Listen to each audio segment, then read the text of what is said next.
Good morning, dear friends. Such a pleasure to see so many young people coming to do something good together. I am Brother Promise, sometimes known as GoPro. Today is the 21st of June, 2018. We are in Blue Cliff Monastery, New York. This is the first day of our Wake Up retreat with the theme for a future to be possible.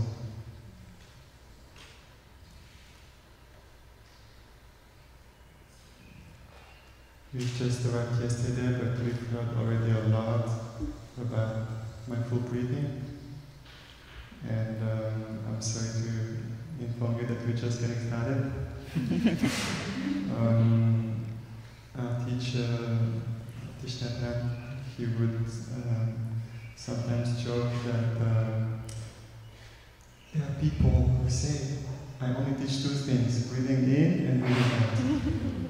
And then he would pause and he would say, they are right. They are right. Mindful breathing is really an essential part of our practice here. So we might ask ourselves, what's up with the breath?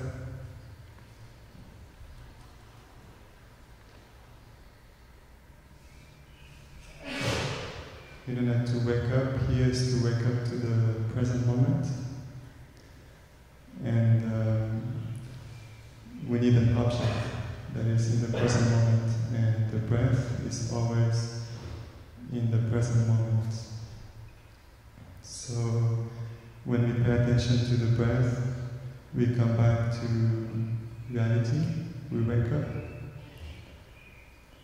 And not only that, but also the breath is a great indicator of our current state, physical state, and mental state. So if when we are sick, or when we are tense, or when we are tired, but also when we're angry, when we're sad, when we despair, we find that our breath is very short and very hard.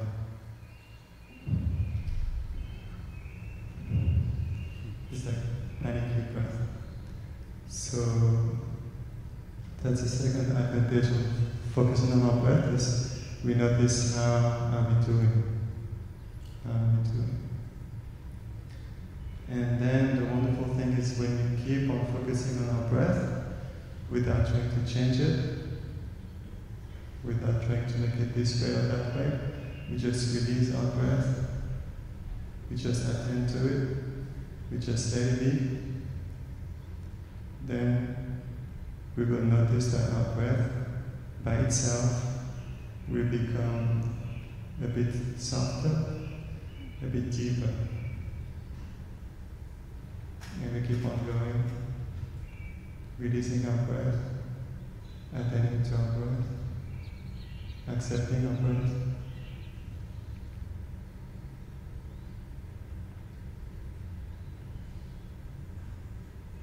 And it becomes softer and softer, deeper and deeper. Our heart rate goes down, whole body relaxes. We move from the sympathetic to the parasympathetic nervous system. And our mind becomes clearer, more aware, more accepting, more kind. And also our brainwaves frequency has changed from gamma to beta, beta to alpha, alpha to theta, and if we're lucky, theta to delta, and then we fly. Just kidding. And we're in the zone. We're in the zone and feel good, and basically the deeper we go, the more our nervous system, our mind, our body, they're able to regenerate themselves, they're able to know what's going on, and they're able to pick up the information.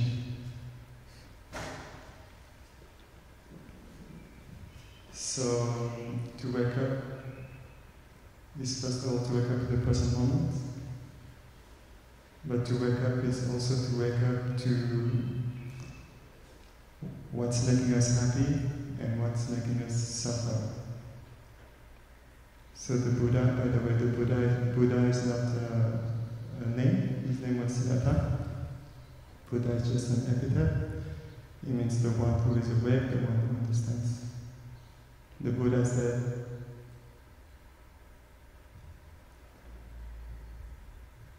I've become a Buddha because I've awakened to those truths.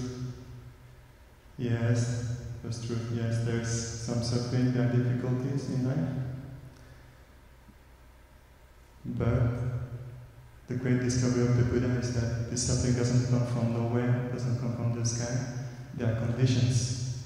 There are conditions that have created this suffering, and many of those conditions we contribute to create, and we keep on co-creating every day through our unskillful actions and words and thoughts. And the Buddha also discovered that there's the truth of healing. Healing is possible. There's the truth of happiness. And just like with suffering, happiness comes from conditions, and we can contribute to create those conditions of happiness. When we live close to ourselves, aware of our breath, aware of our feelings, with time and with practice, we get to understand more our feelings. We get to accept more ourselves. And one of the wonderful things that we see is that all of our feelings, all of our emotions, they have their own purpose. They're here to inform us. We may like to see our feelings as messengers that come sometimes and inform us of our needs. For instance, you feel hungry, we have the need to eat. We have physical needs, and we also have emotional and spiritual needs. Sometimes we feel depressed, and that's an opportunity for us to stop and look and see what's the need. Maybe we need purpose in our life. Maybe we need some friends. Maybe we need to love ourselves more, and so on and so forth. We know that the second cause of death among the youth is suicide. And first cause of death is incidents, and many of those they include drugs and alcohol. So basically we can say first cause of death among the youth is self-harm. So it's really critical for all of us to learn how to love ourselves. Starting with the breathing, starting with relaxing, starting with accepting, embracing our feelings. Sometimes I like to just hold my own hand and breathe.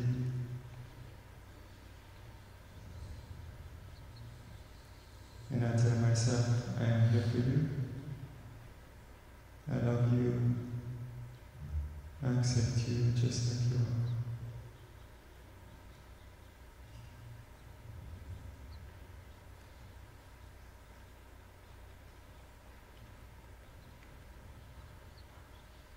I love you and accept you just like you are. I'm here for you.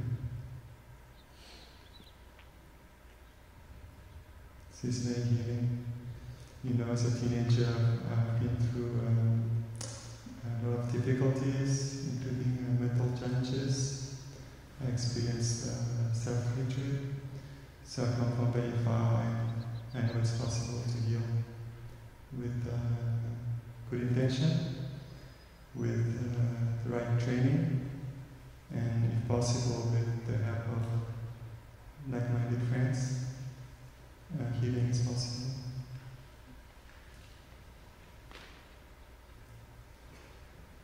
And self-love is the foundation for loving others.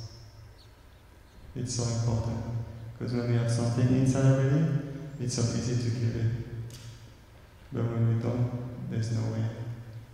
For instance, if I ask you for $10, you don't have them, you can't give it to me.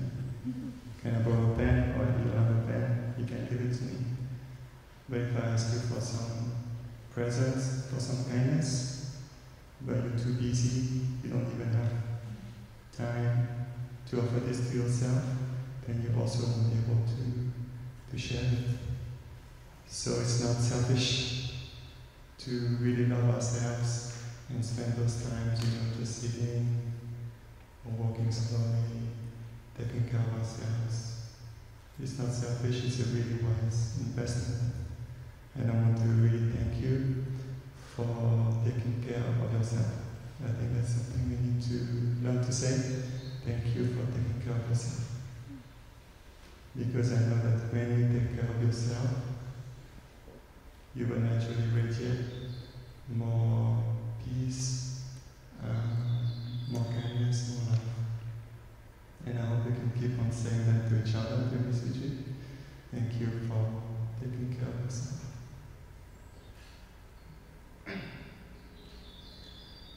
So my invitation to you during this retreat is to really try to practice in a way that makes you feel good, makes you feel comfortable. Don't struggle too much. If you struggle too much, you become tense. The name of the practice, or being spiritual or whatever, we get more tension. That's not the end. But of course, don't forget totally about the practice, so that you're too disturbed and you don't have time to know how you feel and so on. You have to find the right balance for you, where you can be aware, but also accepting. So this practice is not so much about feeling like this, being like this or like that, or you should always be peaceful and stuff like that. It's more about creating a new relationship to ourselves, a relationship where we know what's going on, and we have at least a little space to accept and be kind to ourselves in the present moment. So there's no compulsive expression when you feel strong emotion, but there's also no aggressive suppression. There's just a kind, mindful observation. Alright? And you train yourself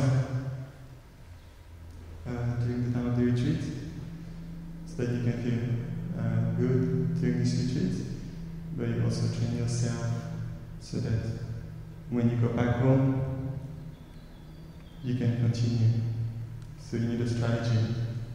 You need to prepare yourself. When I go back home, what I'm going to do, how I'm going to keep on practicing those tools for relaxation and self-care.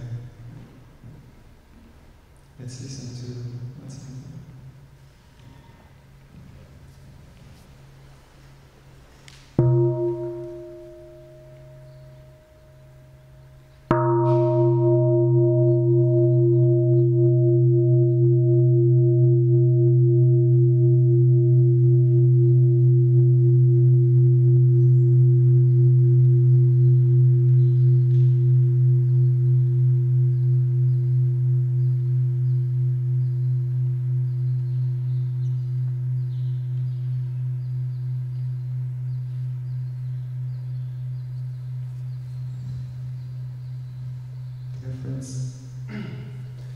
We cannot talk about the future as individuals and as a species without talking about diet. There is a very large study which is called the Burden of Disease Study. It was co-founded by the Bill and Melinda Gates Foundation. It involved 488 scientists collecting and analyzing data from, I think it was 187 countries over 20 years, from 1990 to 2010. And in 2013, they released a report which is called The State of US Health. The State of US Health. And in this report, they shared that, according to the research, the number one risk factor for morbidity and mortality is diet. So diet is so important. I know it might come as a shock to some of you. Usually when we think about something that's, threatening us, we think about North Korea or ISIS or something like that. But when we look at the numbers, we see, as far as I know, people who died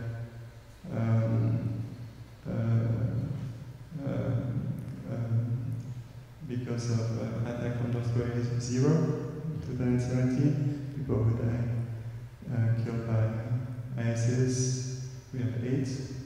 But people who died because of diet-related diseases, we have over 500,000. So, what do we know about diet? The largest study to date on disease and nutrition is called the China study. I know some of you might have heard about it. It began in the 70s when the first premier of the People's Republic of China was dying of cancer. Very rich man, very powerful man, but there was nothing he could do to help himself. So luckily he had a good heart. He thought that, this is really suffering to be sick like that. So let me use my power to start a study so we can understand more about health and diet. So they collected data from 880 million Chinese citizens. Huge study. And the data was analyzed by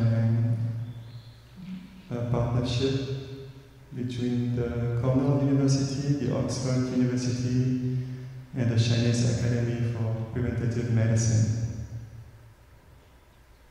And what did they conclude? It was very clear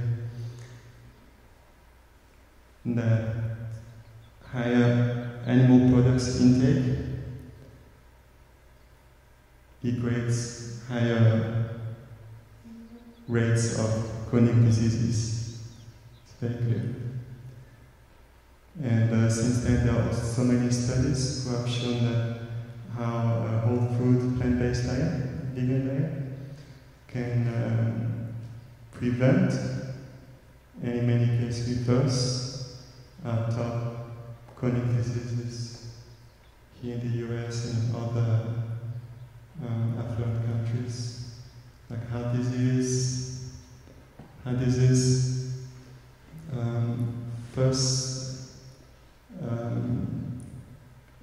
The only diet that's been shown to prevent and reverse heart disease is vegan diet, whole food, plant-based diet.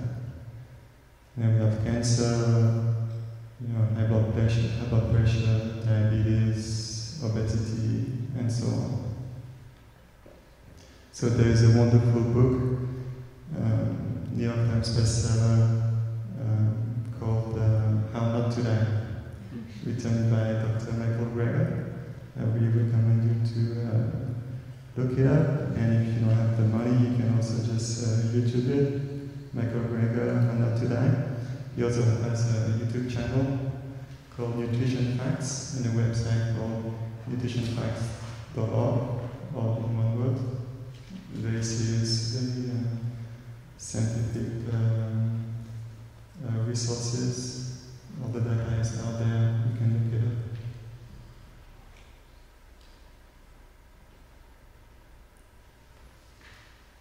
Because vegans tend to suffer much less from chronic diseases. It shouldn't come as a surprise that they tend to live an average 7.5 years longer than meat eaters. Of course, exploiting animals is not doesn't just have influence on our health, but it also has a lot of influence on the animals themselves. We are 7.5 billion people on this earth. We don't need animal products to be healthy. We don't need animal products to be strong. And yet we kill every year for consumption 70 billion land animals and 2.7 trillion sea animals. So that's the kind of consciousness, the kind of energy that we contribute to radiate on a beautiful planet. And as if this wasn't bad enough, animal agriculture also takes up a lot of natural resources in a world where human population is ever increasing and natural resources are becoming ever scarcer. Animal agriculture is responsible from 20 to 33% of all freshwater consumption, and at least 50%, so more than half of all grain consumption worldwide. Because all those animals, they need a lot of water, they need a lot of grain to survive, so it's really not a good investment for us as a human family.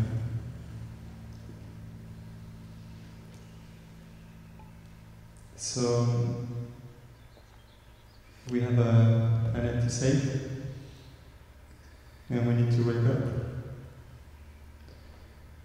We know that to provide for a meat eater requires 6 times more land than for a vegetarian. But it's not the end. To provide for a vegetarian still requires 3 times more land than for a vegan. So in between meat eater and vegan, we can serve 18 times more resources. So I know all this might sound a bit heavy, and I apologize for that, but we need to wake up. We have a planet to save, and how can we expect to save our planet with the kind of mindset that says, I don't want to be bothered, please leave me alone. How can we expect to save our planet without expanding our circle of compassion to include the fleet of creatures that are sharing this planet with us? How can we expect to save our planet without educating ourselves and taking action? So, I have a little suggestion to you. First of all is really enjoy the food here. Enjoy it mindfully. You know that that's good. It's good for your tongue, but you know it's also good for the rest of your body. And it's also good for the animals. It's also good for the planet. So you can eat every day with this awareness. You know that you're saving lives. You're a hero. There's a hero is someone who saves lives. You're a hero with every vegan meal you take. And you are able to live more in accord to your own values. And I want to invite you also to challenge yourself. Maybe you can do a 2-week vegan challenge or 1 month vegan challenge when you go back home. And all the science is out there, all the data is out there. You just have to look at it. Recently I watched this documentary which is free on YouTube. It's called Hope, H-O-P-E. What You Eat Matters. So if you YouTube Hope, What You Eat Matters documentary 2018, you can look it up and you see it's pretty well done, not overly dramatic, but still very real. So you learn about the health benefits, you learn about the impact animal agriculture has on the planet, and you learn also about the survival of the animals. Let's listen to what's happening now.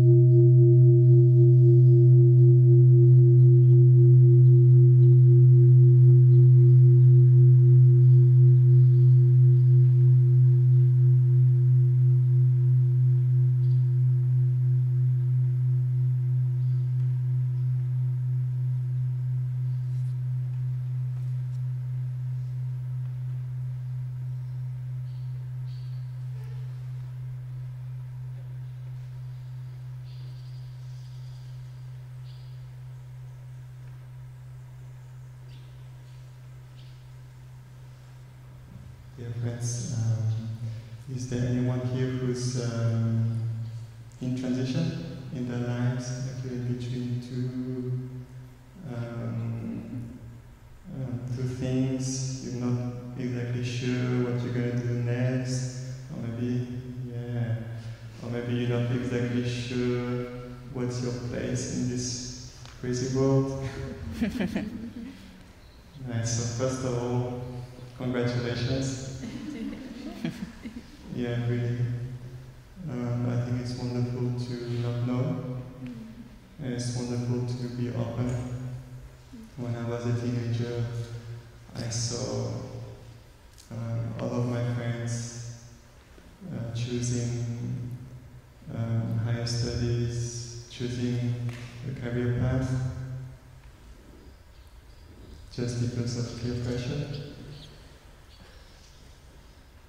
And sometimes I got scolded because I was taking my time to really think deeply about what I wanted to do for my life. But a few years later, I have many friends also coming back to me, "Oh, you were right, take your time." And they realized they committed themselves into stuff that they didn't really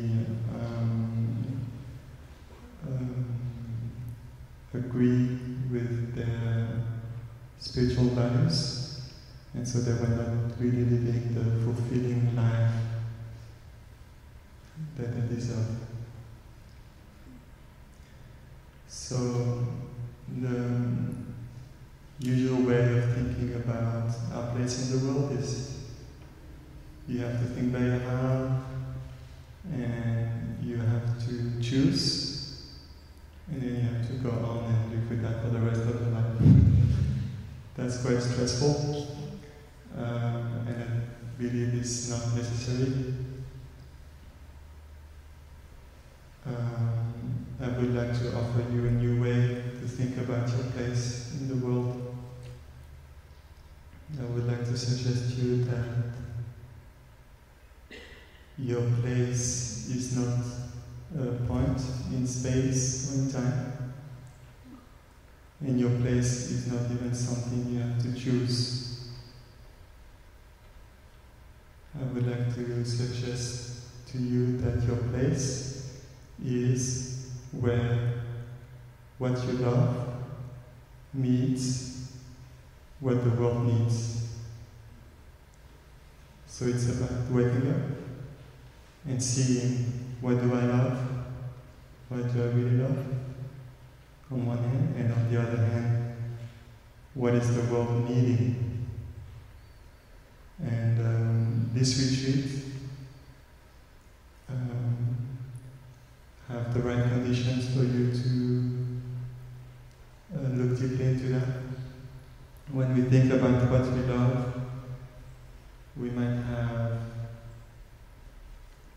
obstacles in our minds because we've been conditioned so much to think about how we should be, what we should do. And so it's first of all a process of unlearning. And we can ask our inner child to help us. We can breathe with our inner child and ask him or her, what do you love? When you were young, what did you love? What did you aspire to? So don't think in terms of job, don't think in terms of career. Just be totally open to dream. Don't think that, oh no, it's stupid, or it's never going to work. It's not the point. It's what you have to know what you love. Sometimes people think that, oh yeah, but I love this, but I'm not good at it.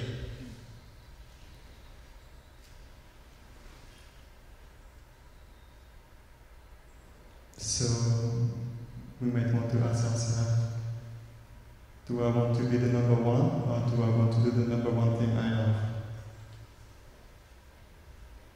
And of course, to be happy, we need to do the number one thing we love. And in our own experience, when we love something, we naturally want to do it. We put our mind into it. We focus on it. We spend time on it. And because of that, we learn. We learn pretty quickly. So what do I love? And the second thing is, what does the world need? And here we really have to put the emphasis on need and not want or desire, because people in the world can want or desire so many things that are not going to make them happy. So when we talk about needs, we have to talk about physical needs, like water, food, clothes, medicine, shelter. And we also have to talk about emotional needs, like the needs for connection, the need for play, the need for belonging. And we have to talk about spiritual needs, like the need for purpose, the need for kind of deep understanding of life. What is this life about? We need to identify what does the world need. We need to educate ourselves to the situation of our planet.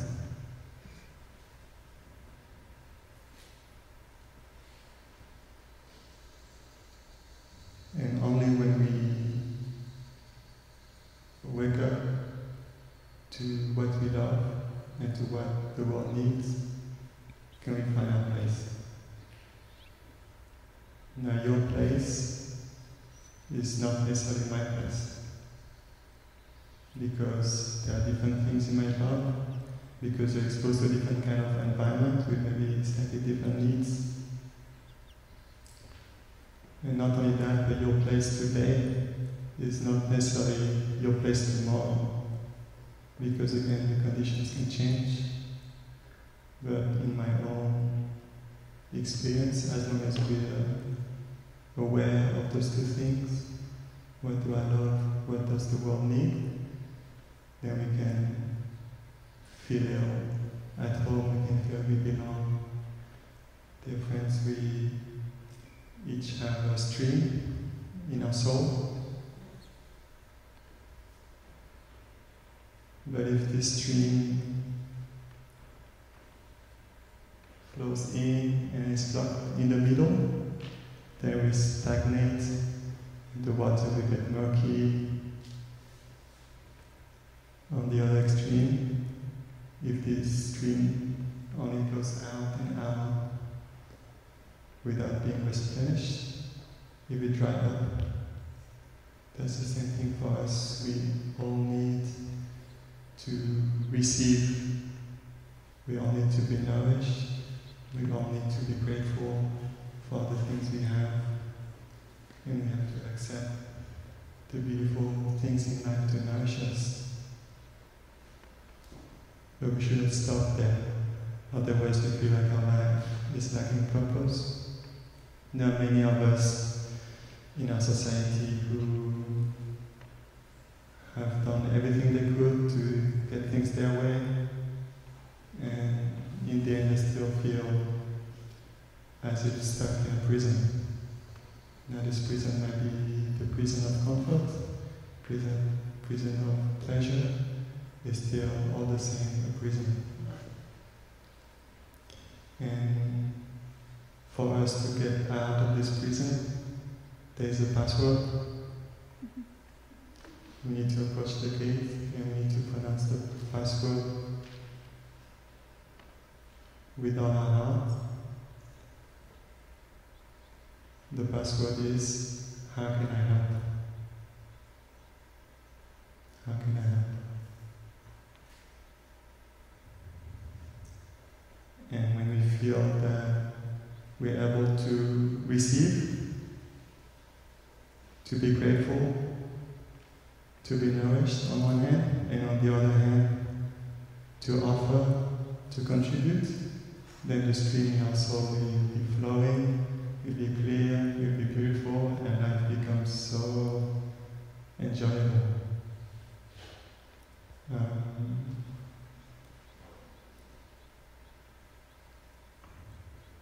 That's possible.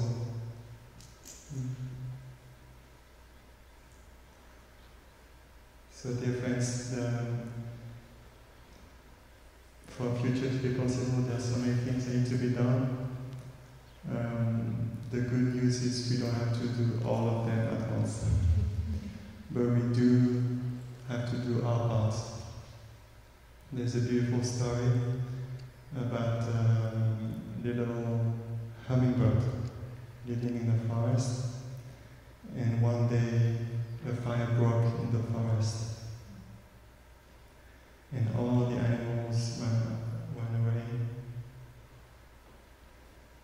But a little hummingbird, he flew to the nearest lake,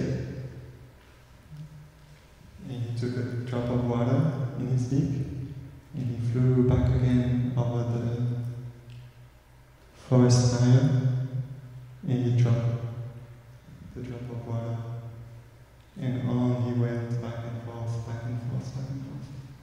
And the other animals, they were looking at him. Oh, you stupid.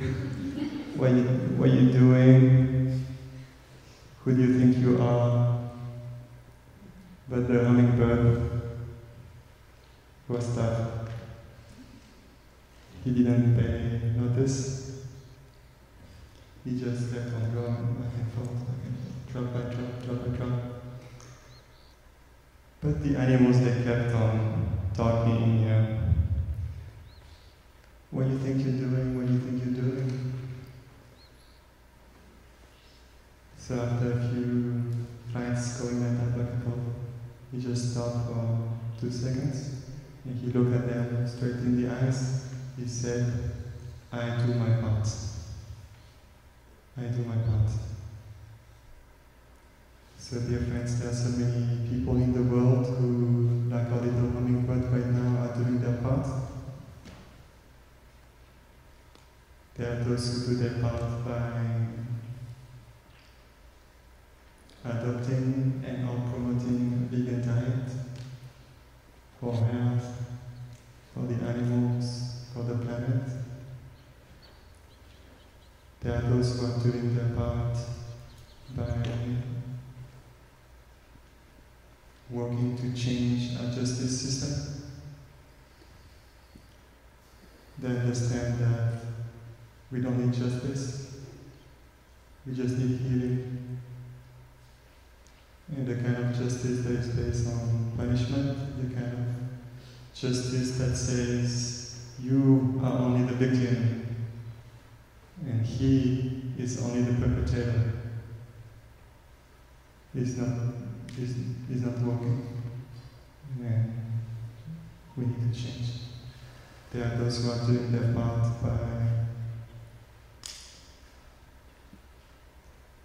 mediating peace talks across countries, by promoting mutual understanding.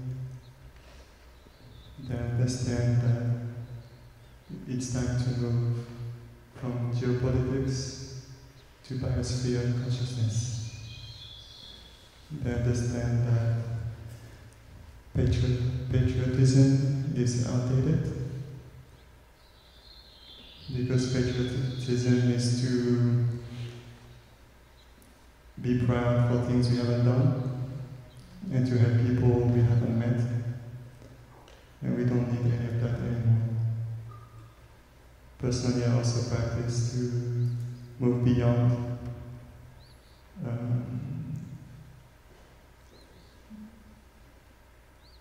my national identity.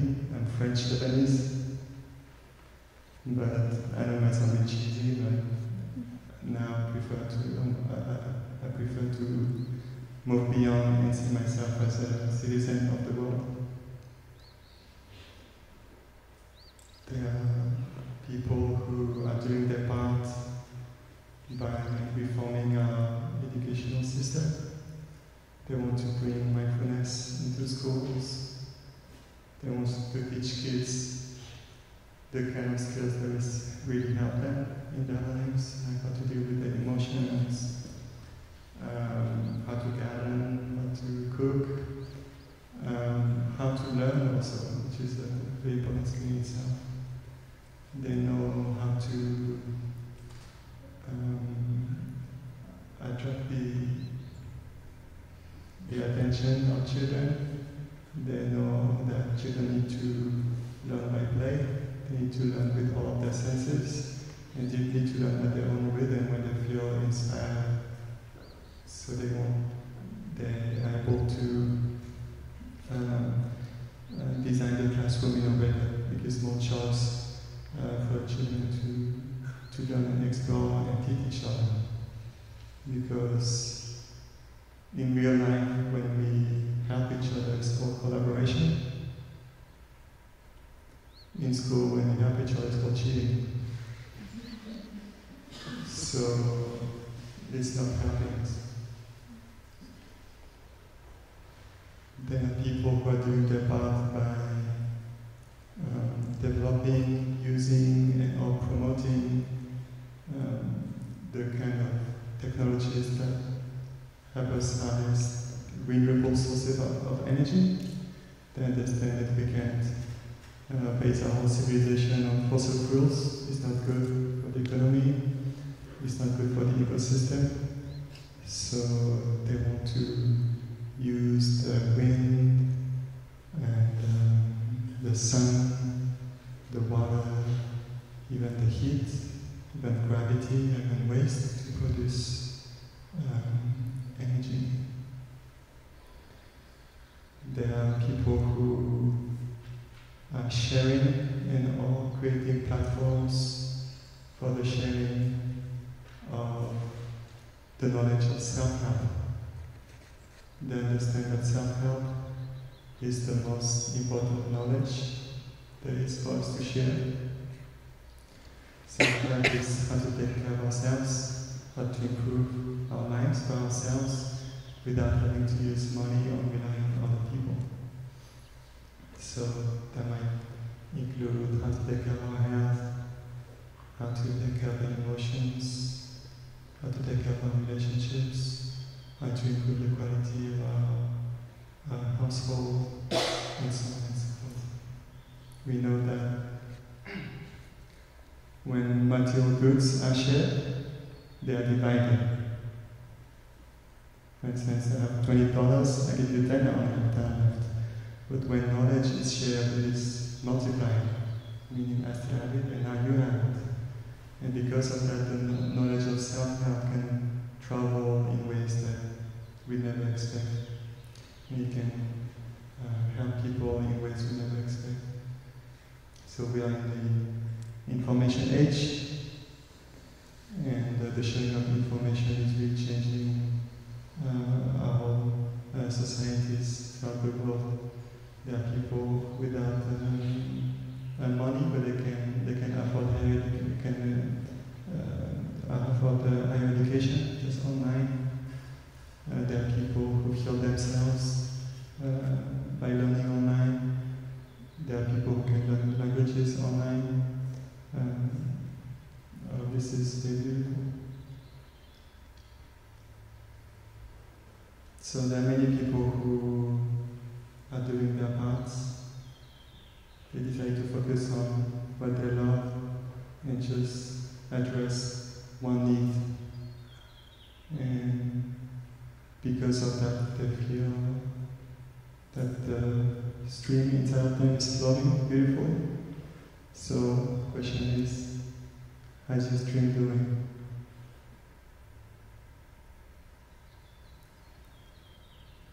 So let's listen to what's happening.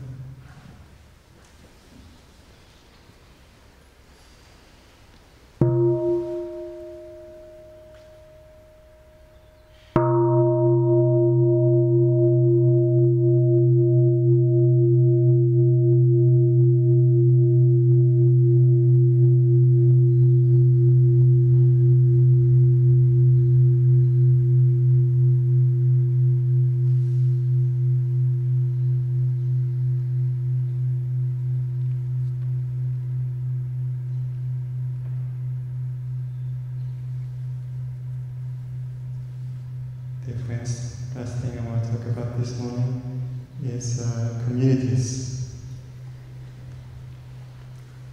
To have an aspiration in our lives, to have a dream, to help is so wonderful, it's so precious. But to have a community to realize our dream with, this is truly priceless. And we all, in our own ways, belong to different communities. Our family, blood family is a community. Our school or our workplace is a community. Maybe because of the gym is also a community, and so on and so forth.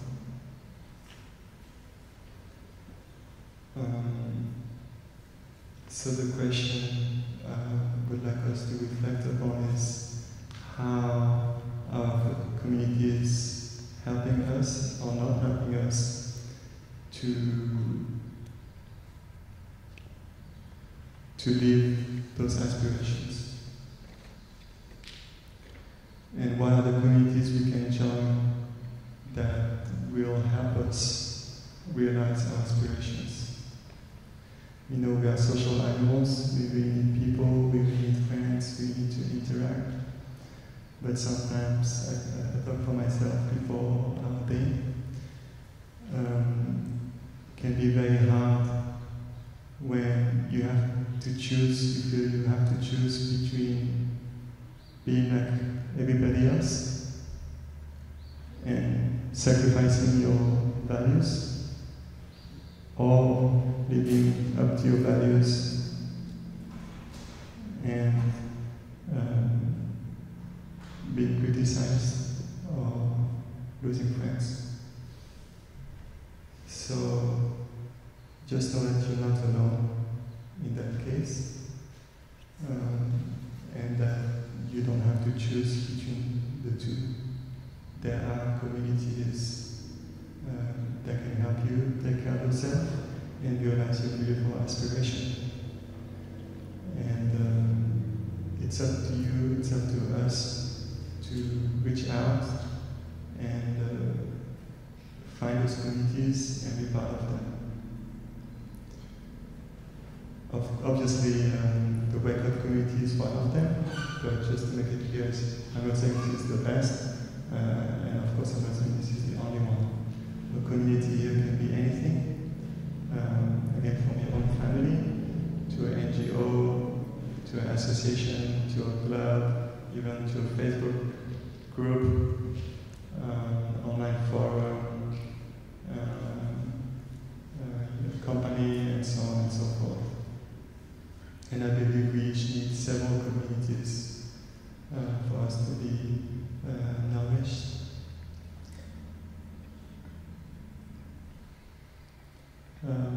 Beautiful community is not perfect. Whatever that might mean for us, a beautiful community is one that can support us in taking care of ourselves and realizing our aspiration.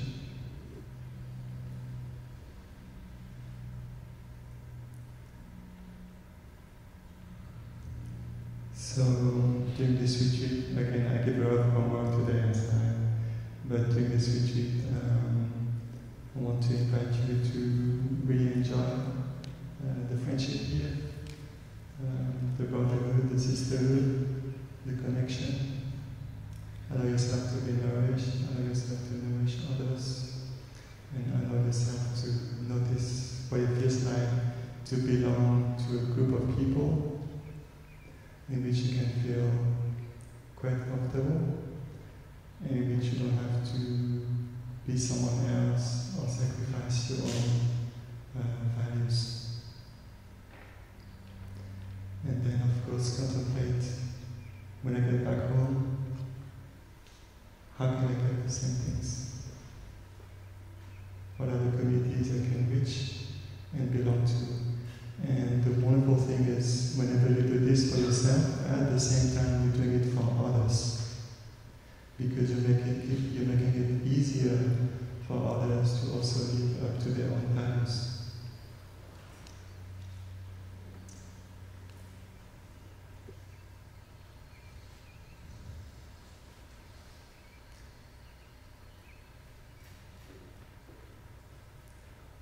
So, dear friends, we are here to learn about Buddhism, of course, but to only learn about Buddhism is not enough.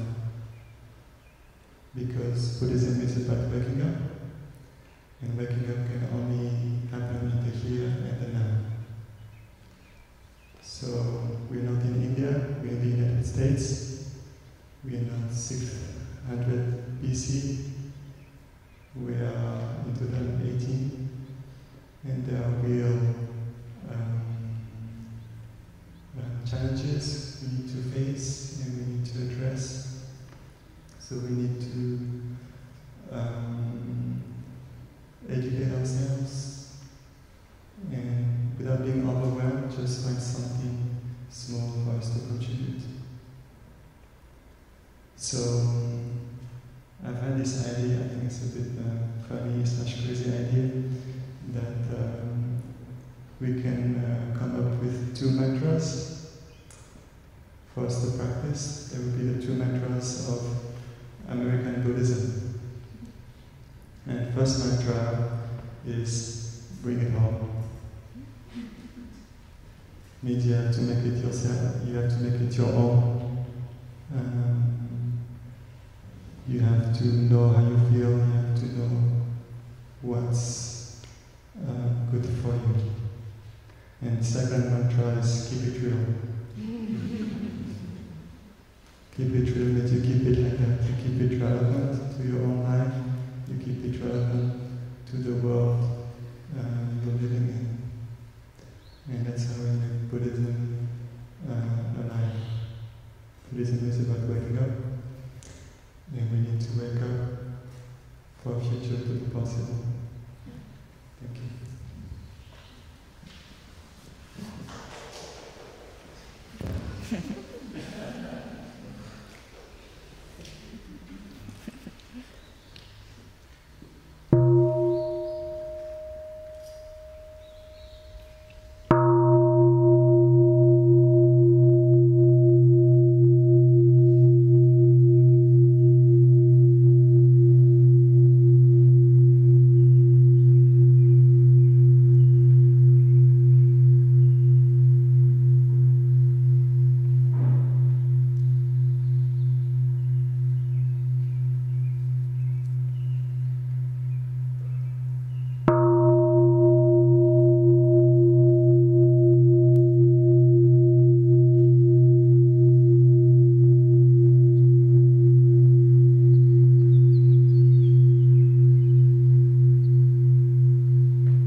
So dear friends, this morning we've talked about 4 things: self-love, veganism, purpose, and communities. So please keep on contemplating on these 4 themes. And this afternoon you have Dharma sharing, you can share with